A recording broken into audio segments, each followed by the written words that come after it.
Hey folks, welcome to another episode of Cooking with Brian. Today here in Mississippi, we got a rainy day outside. So what's better to cook on a rainy day?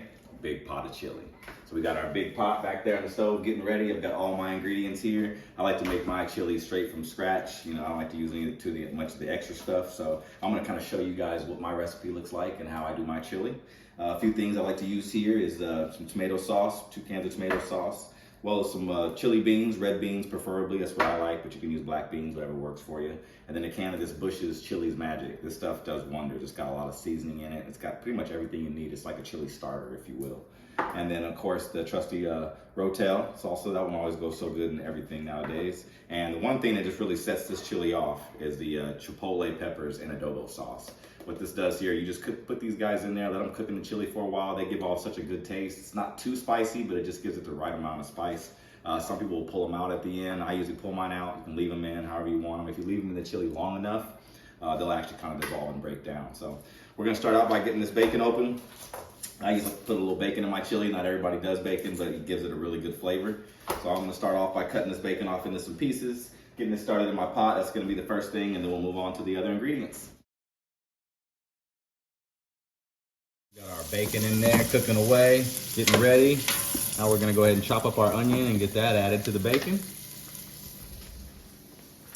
All right, so when it comes to cutting my my onion, I use a different knife. I like this Husk Japanese cutting knife that I got off Amazon. This thing here is amazing.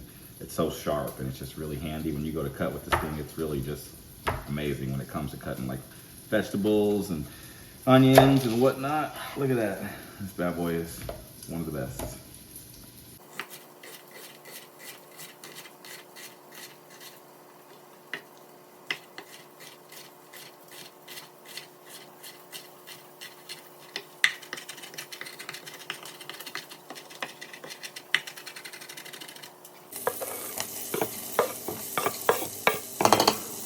Get it all mixed in good. Let those onions kind of caramelize and saute in there with the bacon grease. It's gonna give that bacon a good taste. All right, we've got our bacon in the pot, sizzling right now with some diced onion in there, all caramelizing together. Next thing we're gonna add up is 2 pounds of hamburger meat. I usually just like to cut my hamburger meat, throw it right in there, get it cooking, get it going. So next I like to add a lot of seasonings to the meat. Some people will add the liquids first, the liquid add-ons. I feel like the liquid just absorbs a lot of the seasoning. So I want the seasoning to absorb into the meat. That way it goes good inside the chili, holds its flavor very well. So we'll get on to our seasonings here next. All right, so here's all the seasonings that I like to put inside of the chili. Sometimes I give or take add a couple different items just based off the taste, but these are just my #1 go-tos. There's gonna be some cayenne pepper here to give it just a little bit of spice. Some garlic salt, Lowry's is one of the best. Got some chili powder in there. That's gonna be the most thing that goes inside chili, of course, so that's gonna take a 1/3 cup of chili powder in there. Also some ground oregano, gives it some really good flavor. And some ground cumin, just a little bit of that, because you know cumin can give it a very strong taste. And then just a little bit of salt in there. What I do is take all those, get them all mixed up in a bowl, stir it up very, very well, and then dump them all in there with the meat. So let me get them all measured out, and then we'll dump them in.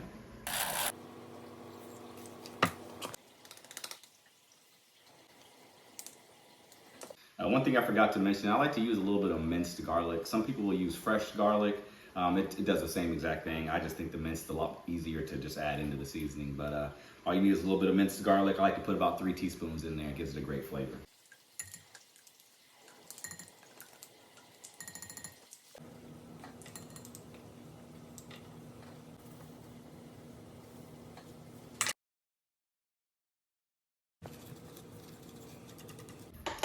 All right, we got our meat all ready to go. It's ready for some seasoning. So we're gonna go ahead and add our seasoning to it here.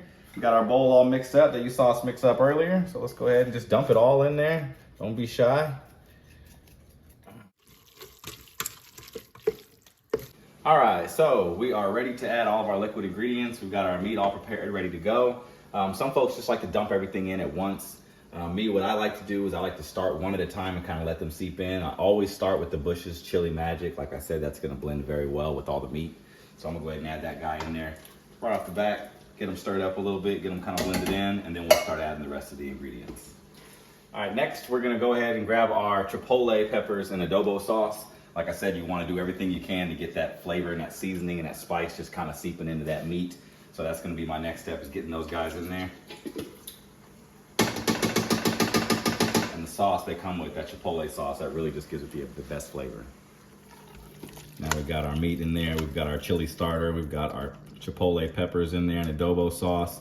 Like I said, as these cook, they will render down a little bit and kind of just disintegrate in there, but it does take some time. If you're ready to eat a little bit more sooner, you can always just grab those and pull those out of there. But give them a good half hour or so of cooking in the meat. It's just gonna give it that really good spice. All right, so we got our Chipotle peppers in there, really seasoning up that meat. So I'm gonna go on to some more chili beans, get those nice and seasoned up as well. I like to use the red beans in chili sauce. Some people use kidney beans, some people use black beans, just your preference. I think the red beans go really good in the chili. Get those in there, get those all seasoned up. We want everything to have that good spice flavor, that good chili flavor. That's why I'm adding it all slowly, one by one.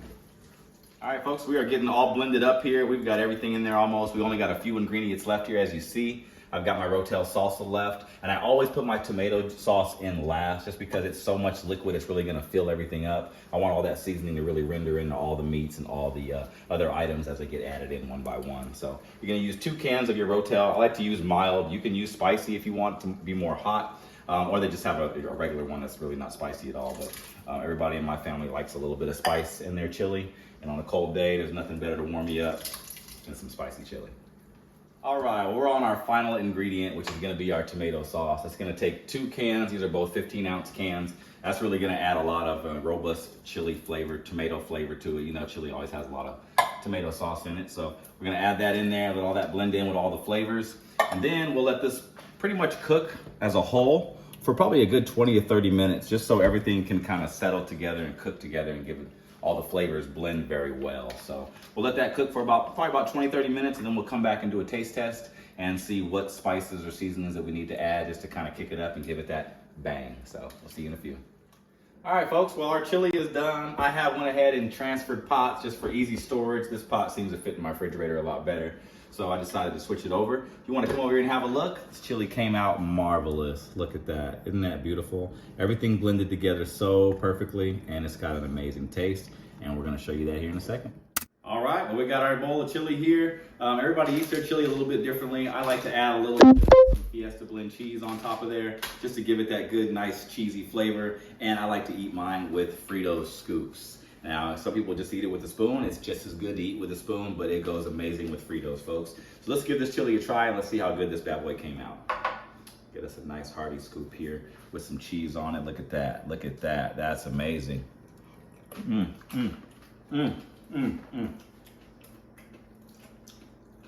That's fire. Absolutely one of the best.